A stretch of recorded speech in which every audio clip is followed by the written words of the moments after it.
বিসমিল্লাহির রহমানির রহিম। সংগ্রামী রাবিয়ান বন্ধুগণ, সংগ্রামী রাজশাহীবাসী, আপনারা জানেন রক্তাক্ত লাল জুলাইয়ের রাজপথ থেকে গড়ে ওঠা নেতৃত্ব ওসমান হাদিব। আপনারা জানেন অনেক জুলাই যোদ্ধা অনেক গোষ্ঠীর সঙ্গে আপোষ করেছে, দুর্নীতিতে জড়িয়ে পড়েছে, কিন্তু ওসমান হাদিব কোন গোষ্ঠীর সঙ্গে আপোষ করে না, কোন দুর্নীতির সঙ্গে জড়িয়ে পড়ে না। ওসমান হাদিব ভারতীয় আধিপত্যবাদ মুজিববাদের বিরুদ্ধে সব সময় সোচ্চার থেকেছে।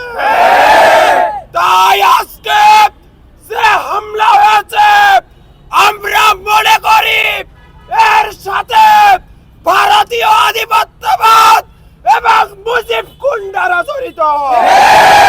সংগ্রামে উপস্থিতি, সাম্প্রতিক সময়ে ওসমান হাদিব চাঁদাবাজ টেন্ডারবাজদের বিরুদ্ধে শক্তিশালী কণ্ঠস্বর হিসাবে আবির্ভূত হয়েছিলেন।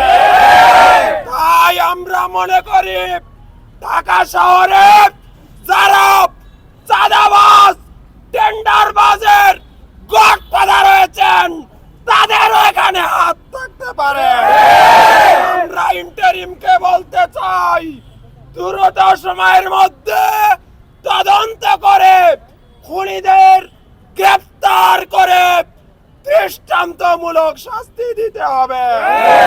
অন্যথায় জুলাই যোদ্ধারা আবারও জেগে উঠবে, আবারও রাজপথে এসে এই যেভাবে মুজিববাদকে নিপাত করেছে, একই সঙ্গে চাঁদাবাজ টেন্ডারবাজদেরও এই বাংলাদেশ থেকে আস্থা করে নিক্ষিপ্ত করবে। সবাইকে ধন্যবাদ জানাই।